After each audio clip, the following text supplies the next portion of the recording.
நண்பர்களே, தமிழர்களாக இருக்கிறோம், தமிழர்களாக வாழ வேண்டும். இன்றைக்கு தமிழருடைய உணவுகள் அழிந்துவிட்டது, தமிழருடைய மருத்துவம் அழிந்துவிட்டது, தமிழருடைய பாரம்பரிய கலைகள் அழிந்துவிட்டது.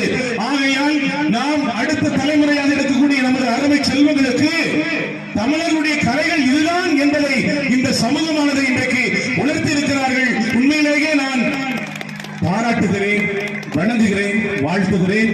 ஏனென்று சொன்னால் எங்களுடைய தமிழண்டா கலைக்குழு யூடியூப் சேனல் போய் பாருங்க. தமிழ்நாடு முழுமைக்கும் பயணித்துக் கொண்டிருக்கிறோம். நான் தூத்துக்குடியில பத்திரிகை துறையில் இருக்கிறேன். அதனால இன்னும் நிறைய வேகமா போயிட்டு இருக்கிறேன். எதுக்கு சொல்றேன்னா, எல்லாரும் தயவு செய்து மொழி மாறி மாநிலங்கள் 1956 பிரிக்கப்பட்ட பொழுது செண்டை மேளம் கேரளாவுக்கு என்று பிரிச்சுட்டாங்க. ஆனா நம்ம இன்னைக்கு தமிழ்நாடு முழுமைக்கும் கேரளாவுடைய செண்டை மேளத்தை அடித்துக் கொண்டிருக்கிறார்கள். வருத்தமாக